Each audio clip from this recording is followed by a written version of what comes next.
जय हिंद दोस्तों, मैं हूं आपका दोस्त विजय राजभर और आप देख रहे हैं यूपी सच तक। दोस्तों आपसे बता दूं कि अभी हम लोग पहुंच चुके हैं जिला बलिया और थाना नगरा के अंतर्गत। और आज हमारे साथ हैं बीजेपी नेता देव नारायण प्रजापति जी। आपसे बता दूं कि इनके साथ नगरा थाने के अंतर्गत प्रशासन के द्वारा कुछ समय पहले इतनी ज़बरदस्त मारपीट की गई थी, इतनी ज़बरदस्त इनके साथ धुलाई इनका किया गया था कि इनका जब प्रशासन के लोग इनको जब मार रहे थे तो उसमें बताया गया कि एक आँखें इनकी ख़राब हो चुकी थी, एक कान फट गया था, कान का पर्दा फट गया था। इसके बाद नेताजी उस समय काफ़ी गंभीर रूप से घायल थे और इस दवा के दौरान उसमें हॉस्पिटल भेजा गया। इस समय तो कुछ अच्छे हैं, ठीक हैं इस समय, लेकिन नेताजी बड़े संघर्ष के साथ बड़े मेहनत किए। इसके बाद जो लोग पुलिस के लोग इनको मारे थे, ये समय उन लोगों को कोर्ट तक पहुंचाने का काम किए हैं नेताजी। तो आइए हम इनसे जानेंगे कि आखिर बीजेपी नेता हैं और बीजेपी नेताजी कहां कहां तक संघर्ष किए कि आज पुलिस प्रशासन को कोर्ट तक घसीट कर लेके गए हैं, कि आखिर आम जनता के साथ अगर ऐसा होता है तो वो कैसे काम करेगी, इनसे ही हम जानेंगे। तो सबसे पहले स्वागत है सर यूपी सच तक में। हार्दिक शुभकामना है आपको। आप प्रेस के लोग हमारी जिस तरह से आवाज़ उठा रहे हैं, यह काबिले तारीफ़ है। आप लोगों को बहुत बहुत धन्यवाद जी। मैं देव नारायण प्रजापति, भारतीय जनता पार्टी कार्यकर्ता, वरिष्ठ कार्यकर्ता के साथ पत्रकार हूँ राष्ट्रीय अखबार का।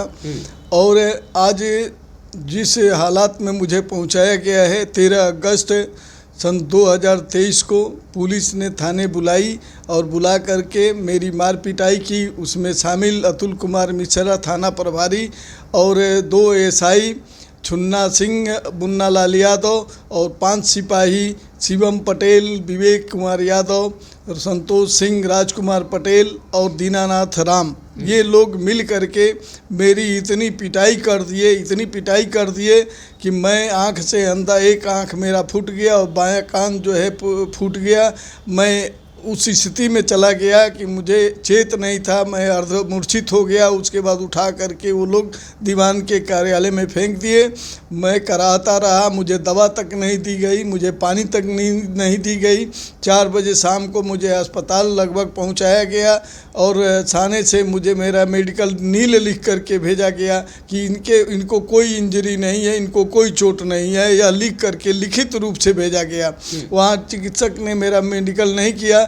मैंने दवा उनसे लिखवाया, दवा ले करके और फिर मुझे पुलिस ने वापस आई और मुझे 151 में फ़ोटो वगैरह खींच करके पूरा विधिवत जो है फ़ोटो खींची और खींच उच करके मुझे 151 में रसड़ा तहसील भेज दिया।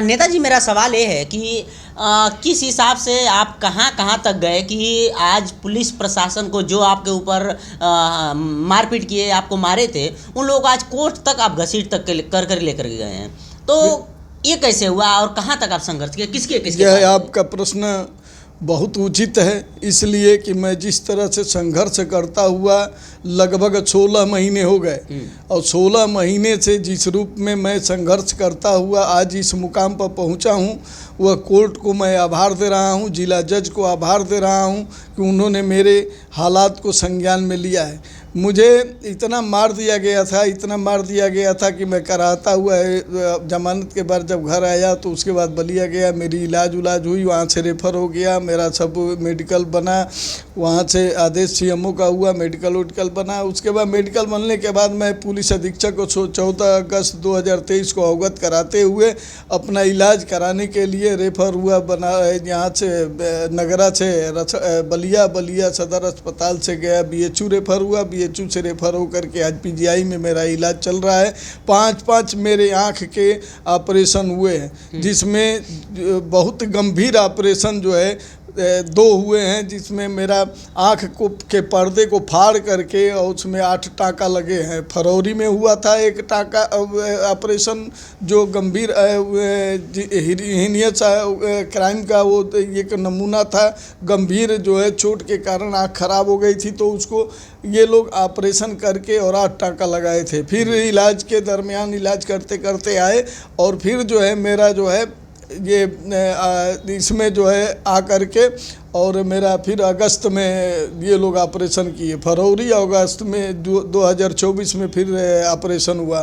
फरवरी में ही 2024 में भी और अगस्त में 2024 में आकर के उतने दिनों तक डॉक्टर ने मुझे अपने कस्टडी में रख करके, आज भी हूँ डॉक्टर की कस्टडी में हूँ। मेरी आँख चली गई है, मैं आँख से ये बनाने के बाद जो है आँख हमारी उसी तरह से पड़ी हुई है।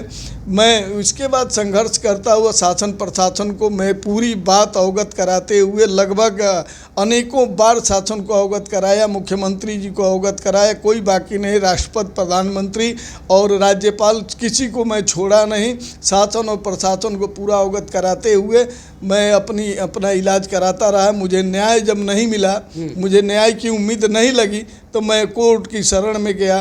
कोर्ट से मैंने गुजारिश किया, कोर्ट ने मेरा गुजारिश को सुना और सुन करके उन्होंने अपना जो है आदेश जारी किया। आज जो है 8 लोगों पर तलबी रिपोर्ट जो है जारी है, तलबी आदेश जारी है। उन्होंने आदेश जारी करके उन लोगों को तलब किया है कि आप लोग अपनी आइए कोर्ट में हाजिर होइए। 17 सितंबर 2024 को कोर्ट ने संज्ञान लिया और लेने के बाद जो है तभी से जो है तो 2 तारीख वो लोग भागे, 3 तारीख पर जो है 8 नवंबर को जा कर के वो लोग हाजिर, 18 नवंबर को वो लोग हाजिर हुए हैं। ये उसमें से एक अभियुक्त जो है छुन्ना सिंह हाजिर हुआ है, जो मारपीट में शामिल था, और 7 अभियुक्त मारपीट करने वाले, गंभीर जो चोट पहुंचाए हमको, हमारी आँखों फोड़े, वो 7 अभियुक्त थानाध्यक्ष जो अतुल कुमार मिश्रा सहित ये 7 अभियुक्त तो अभी भी फरार चल रहे हैं। मैं इनको इनके मार पिटाई से आज भी बहुत घायल हूँ, आहत हूँ। शासन से मैं यही गुजारिश करूँगा कि शासन इसको संज्ञान में ले। प्रशासन जो है सरकार को बदनाम करने के लिए ऐसी स्थिति पैदा कर दी है और ऐसी स्थिति पैदा कर रहे हैं। जब हमारे जैसे कार्यकर्ता, जो संघ समर्पित कार्यकर्ता हूँ, आज से नहीं जन्म से ही हूँ, वैसे कार्यकर्ता को मार करके, घायल करके अपना निजी स्वार्थ सिद्धि करने में लगे हुए हैं, तो शासन को बदनाम करने की इनकी कुचेष्टा है। सर, मेरा सवाल है कि आप खुद एक बीजेपी नेता हैं, बीजेपी की सरकार है इस समय, तो क्या बीजेपी के नेता, जो सांसद, विधायक, कोई आपके मदद के लिए आगे आया था इस मामले में? मैंने सबको संज्ञान में दिया, कोई बाकी नहीं है। मैं कहा तो आपसे, कोई नहीं आया, कोई नहीं आया। कोई आया होता तो मैं कहता कि नहीं आया होता। कोर्ट जब आया है तो मैं कह रहा हूँ कि कोर्ट मुझे मेरा जो है दर्द है वो संज्ञान में लिया है। अभी आप कहें कि हम मुख्यमंत्री तक ये बात लेकर के गया था, मुख्यमंत्री जी आपकी दर्द को, आप खुद कार्यकर्ता हैं तो नहीं सुने? मैं मुख्यमंत्री जी से पूरी बात कहा, पूरी बात मेरी सुने, सहानुभूति के साथ उन्होंने लिखा, प्रशासन को लिख दिया।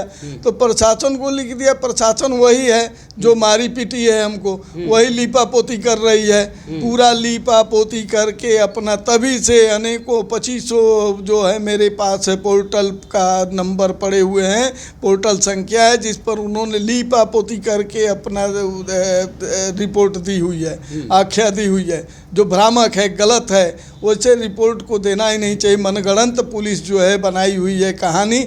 लेकिन मैं अब जो है उम्मीद करता हूँ कि संज्ञान में जो कोर्ट ने लिया है, माननीय न्यायाधीश महोदय, जिला जज महोदय ने जो लिया है वह उचित है, और उन्होंने संज्ञान में जब लिया है तो मुझे न्याय जरूर मिलेगा। मैं उम्मीद के साथ आज 16 महीने से लड़ रहा हूँ। सर, मेरा पहला सवाल, लास्ट सवाल ये है कि बीजेपी की सरकार है, और बीजेपी सरकार में कहा जाता है कि पिछड़ों की, दलितों की, गरीबों की सरकार है। और जब इसी सरकार में जब आप खुद एक कार्यकर्ता हैं और आपकी जब सुनवाई नहीं हो रही, तो आम जनता की हालत क्या होगी? आम जनता की हालत बहुत बुरी दशा है इस सरकार में। सरकार को बदनाम करने में लगे प्रशासन के हाथ में चल रही है। ये केवल जो है प्रशासन, कोई भी तबका है वो गलत तरीके से इसका दुरुपयोग कर रहा है और उसको संज्ञान में लेने की आवश्यकता है, लेकिन यह सरकार नहीं ले रही है।